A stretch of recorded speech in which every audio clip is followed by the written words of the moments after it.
US Iran में चल रहे वॉर के असर से कोई भी सेक्टर बचा हुआ नहीं है, फिर वो चाहे बस हो, ट्रेन हो या फिर एरोप्लेन हो, सबको ही फ्यूल की ज़रूरत पड़ती है, क्योंकि उसके बिना किसी भी चीज़ को ऑपरेट कर पाना बेहद ही मुश्किल काम है। ऐसे में जेट फ्यूल के महंगे होने की वजह से एयर इंडिया और इंडिगो अपने उड़ानों को कम करने का प्लान कर रहे हैं, ताकि उनके ऊपर आने वाले खर्च का प्रेशर कम हो सके। जिन रूट्स पर डिमांड इतनी ज़्यादा नहीं है, जहां पर यात्रियों की संख्या कम है, वहां की उड़ानों को अब कम किया जाएगा।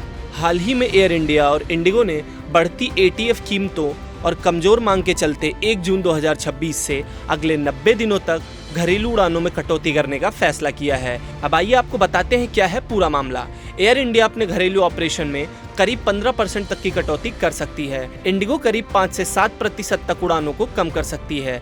यह कटौती अगले 90 दिनों तक लागू रह सकती है। सबसे ज़्यादा असर मेट्रो और हाई टैरिफ रूट्स पर देखने को मिल सकता है। मुंबई, दिल्ली, बेंगलोर, हैदराबाद जैसे शहर इससे प्रभावित हो सकते हैं। अब आइए आपको बताते हैं अचानक से ऐसा क्या हो गया जो एयर इंडिया और इंडिगो जैसे बड़े ब्रांड्स को ऐसा फैसला लेना पड़ा। एविएशन सेक्टर में फ्यूल सबसे बड़ा खर्च होता है। एक एयरलाइन को कुल ऑपरेटिंग खर्च का 40% हिस्सा अपनी ATF पर देना पड़ता है। हाल के महीनों में वेस्ट एशिया तनाव और ईरान संकट के कारण कच्चे तेलों की कीमतों में उछाल आया है, जिसका सीधा असर विमान ईंधन पर पड़ा है। इसके अलावा मई के आखिर तक समर वेकेशन ट्रैफिक कमजोर पड़ने लगता है।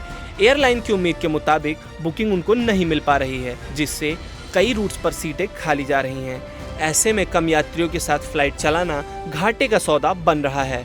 एयर इंडिया पहले ही भारी घाटे और बढ़ती लागत से जूझ रही है। रिपोर्ट्स के मुताबिक एयरलाइन पर हजारों करोड़ रुपए का दबाव है और लंबे रूट्स पर ऑपरेशन महंगे होते जा रहे हैं। वहीं इंडिगो को भी लागत बढ़ने और ऑपरेशनल चुनौतियों का सामना करना पड़ रहा है। अब इन सारी चीज़ों से सफ़र करने वाले यात्रियों पर कितना असर पड़ेगा, आइए आपको बताते हैं। उड़ानों में कटौती का सीधा असर अब यात्रियों पर भी पड़ सकता है।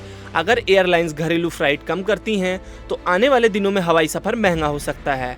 जब बाजार में फ्लाइट्स की संख्या घटेगी और यात्रियों की मांग बनी रहेगी, तब एयर फेयर में बढ़ोतरी देखने को मिल सकती है। खासकर त्योहार, वीकेंड और बिजनेस ट्रैवल वाले रूट्स पर टिकट कीमतें तेज़ी से बढ़ सकती हैं। इसके अलावा यात्रियों को अपनी पसंद के टाइम स्लॉट में फ्लाइट मिलना भी मुश्किल हो सकता है। सुबह और शाम के समय चलने वाली लोकप्रिय उड़ानों की संख्या कम होने से लोगों को या तो अलग समय चुनना पड़ेगा या फिर ज़्यादा किराया देना पड़ सकता है। लास्ट मिनट में टिकट बुक करने वाले यात्रियों की परेशानी और बढ़ सकती है, क्योंकि सीमित फ्लाइट्स और कम सीट उपलब्धता की वजह से अंतिम समय में टिकट काफ़ी महंगे हो सकते हैं। इसका असर खासतौर पर उन लोगों पर पड़ेगा जिन्हें अचानक यात्रा करनी पड़ती है। वहीं छोटे शहरों को जोड़ने वाले कई रूट्स भी प्रभावित हो सकते हैं। जिन सेक्टर्स पर यात्रियों की संख्या कम रहती है, वहां एयरलाइंस फ्लाइट ऑपरेशन घटा सकती है। ऐसे में छोटे शहरों में यात्रा करने वालों के लिए विकल्प सीमित हो जाएंगे। अगर कच्चे तेल की कीमतें ऊंची बनी रहीं और यात्रियों की डिमांड नहीं बढ़ी, तो आने वाले महीनों में और फ्लाइट्स में कटौती देखने को मिल सकती है। टिकट्स महंगे हो सकते हैं। एयरलाइन पर वित्तीय प्रेशर बढ़ सकता है। एविएशन सेक्टर में नई चुनौतियां आ सकती हैं। भारत का एविएशन सेक्टर इस समय दोहरी मार झेल रहा है। एक तरफ महंगा ATF तो दूसरी तरफ कमजोर डिमांड। ऐसे में एयरलाइंस लागत बचाने के लिए उड़ानें कम करने का रास्ता अपना रही हैं। आने वाले कुछ महीने यात्रियों के लिए थोड़े महंगे और असुविधाजनक साबित हो सकते हैं। ऐसी ही और खबरों और अपडेट्स को जानने के लिए देखते रहें गुड रिटर्न्स डिजिटल।